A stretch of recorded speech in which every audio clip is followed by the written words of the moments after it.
Bonjour et bienvenue dans votre canard villardois. Bonne année à tous. Le maire Pierre Larieux et le conseil municipal vous invitent à la présentation des vœux. La cérémonie aura lieu dimanche 15 janvier à la salle polyvalente à 11 h. Toute l'équipe rédactionnelle s'associe à moi pour vous souhaiter une bonne et heureuse année 2023. Santé, travail et bonheur pour vous et vos proches. Votre bulletin municipal sera distribué à la fin du mois. Cette année, le fil conducteur sera le premier festival Ville Arts. Découvrons en avant-première la couverture. Eh bien non, pas de surprise, vous devrez patienter jusqu'au dernier moment. Reprenons notre sérieux avec un message du CCAS concernant les mutuelles communales.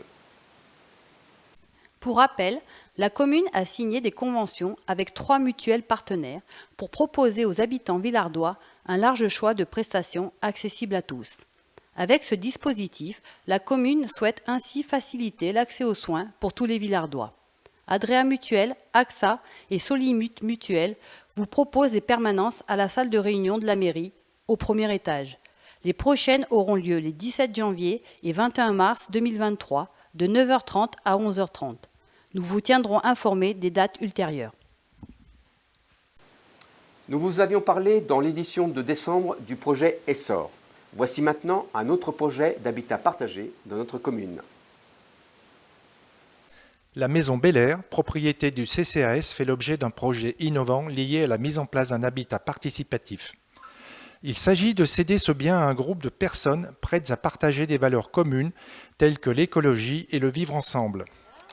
Depuis le 19 mai 2022, plusieurs réunions ont déjà eu lieu. Un groupe d'une dizaine de personnes d'horizons divers travaille à la réalisation de ce projet. Audrey Jiquel, en sa qualité d'accompagnatrice sur le plan technique et humain, les accompagne dans la démarche. 12 à 15 logements avec des espaces partagés, soit environ 1500 m² habitables, devraient voir le jour entre la rénovation du bâtiment existant et la construction de 2 immeubles à un étage. Le collectif s'est donné le nom de Babel Air. Alors, qu'est-ce que l'habitat participatif? Ce sont des citoyens qui se réunissent pour imaginer, concevoir et gérer ensuite leur logement avec des espaces individuels et des espaces communs. Ils partagent des valeurs communes et chaque projet est différent. Sur le projet de Villars-les-Dombes, j'ai l'honneur d'accompagner ce groupe à la fois sur les aspects techniques et sur les aspects humains. Santé maintenant. Au fil des saisons, comment profiter de votre environnement à l'intérieur comme à l'extérieur. Chaque mois, nous vous proposons des conseils, des préconisations de l'Agence régionale de santé Auvergne-Rhône-Alpes sur ces thématiques qui vous touchent au quotidien et peuvent susciter des interrogations. Pour l'extérieur, les connaissances actuelles sur les effets sanitaires de la pollution atmosphérique permettent d'affirmer que les niveaux de pollution mesurés en Auvergne-Rhône-Alpes ont un impact sur la santé des populations exposées. Alors soyez vigilants.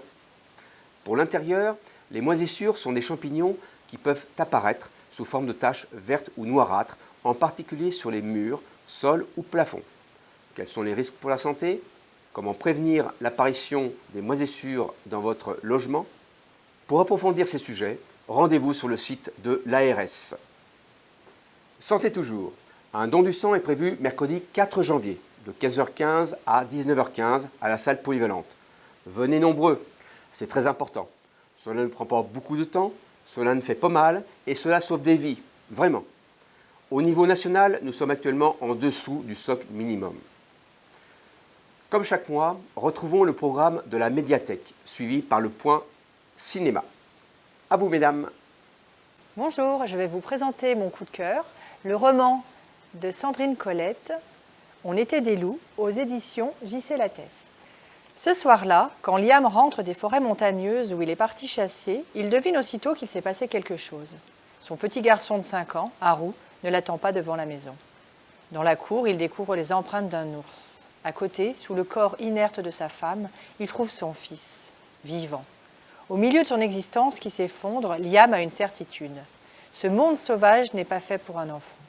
Décidé à confier son fils à d'autres que lui, il prépare un long voyage au rythme du pas des chevaux. Mais dans ses profondeurs, nul ne sait ce qui peut advenir. Encore moins un homme fou de rage et de douleur, accompagné d'un enfant terrifié. Sandrine Colette interroge l'instinct paternel et raconte la puissance de la nature et la fragilité de l'amour. Un roman tout simplement bouleversant. je vais vous présenter le programme d'animation de la médiathèque du mois de janvier. Vendredi 6 janvier à 19 h, café littéraire ado. Viens partager tes coups de cœur du moment, livres, films, séries, jeux, lors d'un moment convivial animé par Marilyn de la médiathèque et Marjorie de Domino. À partir de 11 ans, gratuit, sur inscription à la médiathèque. Samedi 14 janvier à 10 h, récré à conte. Jeux de doigts, comptines et contes par les conteuses de Sème un rêve.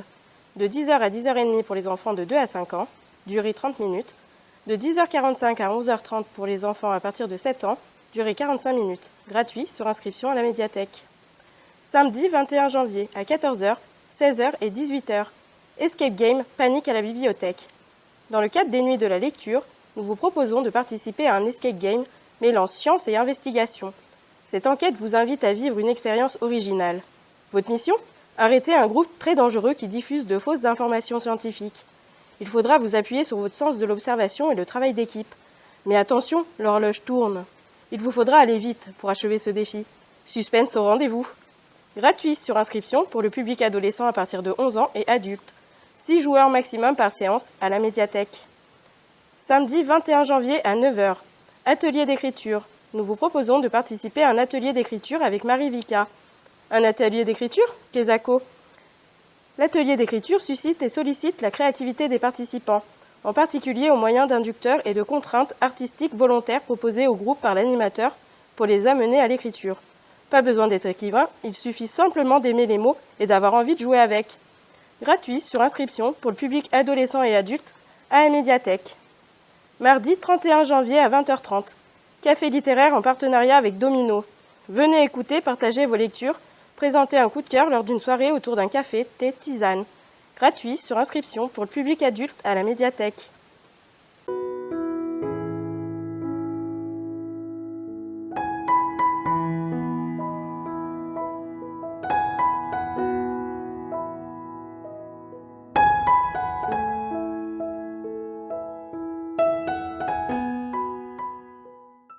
Culture toujours, spectacle vivant.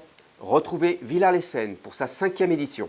Retenez bien les dates du 27, 28 et 29 janvier et c'est à la Maison des Associations. Voici dans le détail le programme complet de cette 5e édition. Pour le Téléthon 2022, l'association de Villars a pu collecter 2 775 €. C'est une belle somme, mais légèrement inférieure aux 2 825 € de 2021. Courses Eddie Clocher, école maternelle et centre social Colibri ont proposé des animations pour apporter plus d'argent au bénéfice de la recherche médicale. Mais il faut plus de bénévoles. Alors n'hésitez pas à contacter l'association au 06 51 26 75 23 et proposer un peu de votre temps. Les illuminations ont été installées comme chaque année par les services techniques de la commune. C'est l'occasion de faire la connaissance de Christophe, responsable des bâtiments communaux. Je suis adjoint technique au service technique. Mon travail consiste à faire l'entretien de tous les bâtiments communaux, entre parties électricité, plomberie, peinture, carrelage, maçonnerie, menuiserie, serrurerie et autres, tout ce qui fait partie du bâtiment. Hormis toute la vérification des guirlandes, la pose dure en moyenne 3-4 jours et doit être finie pour le 8 décembre. Cette année, pour la pose des illuminations, est une année particulière suite aux économies d'énergie. La pose s'est concentrée sur le centre-ville. Nous n'avons rien mis sur l'avenue Charles de Gaulle, hormis la place Saint-Cyr, rien sur la rue de Dombes et rien sur la place de la Résistance. Habituellement, la dépose des illuminations, prévue autour du 15 janvier après les vœux du maire, cette année, suite aux économies d'énergie, la dépose se fera à partir du mardi 3 janvier. Les illuminations sont prêtes. Maintenant, place aux festivités. Pour la seconde édition, le comité des fêtes et les associations ont organisé la soirée des Lumières le 8 décembre. Dès la sortie des écoles, on pouvait se régaler de crêpes, de gaufres et de vin chaud. De nombreux jeux et attractions occupaient les enfants, tandis que la calèche ne désemplissait pas et que déambulaient 2 magnifiques personnages lumineux. Des commerçants locaux, les tricoteuses, présentaient à la vente leurs produits et confections. Pour se réchauffer, une petite restauration préparée par les associations était la bienvenue. Cette sympathique soirée animée par les chants d'enfants, la chorale carpédienne et la batucada s'est terminée par le feu d'artifice offert par la municipalité. Il n'y a pas que les communes qui participent à l'esprit de Noël. Les particuliers ont aussi à cœur de faire partager cette tradition. Nous allons maintenant du côté de la Plaine Fleurie à la rencontre de Patricia et René. Ils font rêver vos enfants avec des illuminations féeriques. Passez devant leur jardin et peut-être que vous pourrez voir la décoration intérieure comme sur les images qui suivent.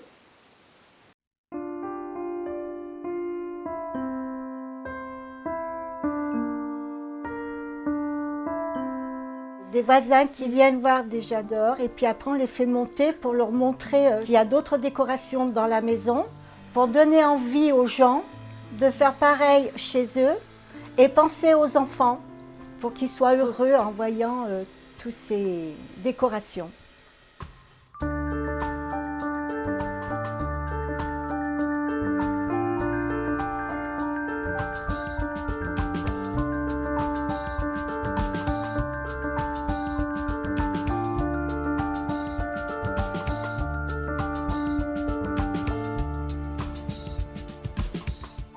On a commencé à faire un peu des petites maisons pour notre petit-fils quand il avait 1 an et demi. Après la passion, elle est venue. Et puis maintenant, voilà, depuis 20 ans, on a créé ce petit village. Je fais ça avec des morceaux de planches que j'assemble. Vu que c'est des manèges qui marchent à pile, ça fait que je les ai reliés tous ensemble pour les allumer tous en même temps, quoi. Chaque endroit a un thème, donc il faut qu'on sache à peu près comment disposer voilà, les maisons, les personnages. C'est des positionnements qui sont à peu près les mêmes, d'autant plus que c'est les mêmes maisons, donc on essaye de faire dans le même style, quoi. Comme là avec l'hôtel ou la boulangerie, on fait toujours avec le boulanger les petits personnages. Comme là, je vous ai dit qu'il y avait la piste de ski. Cette année, on a pris la petite cabane, La petite cabane avec les skieurs là, pour accompagner, quoi.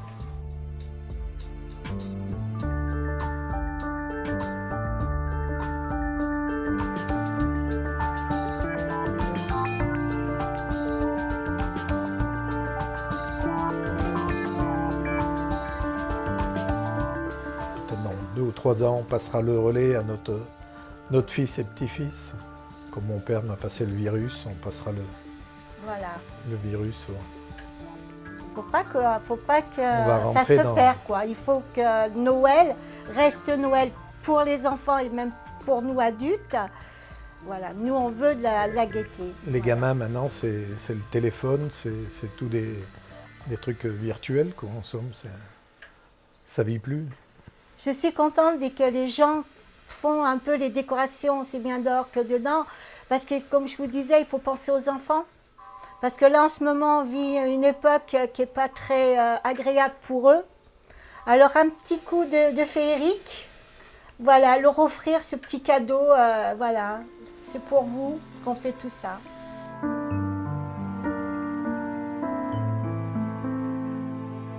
Avant de se quitter, n'hésitez pas à cliquer sur le logo pour vous abonner à la chaîne.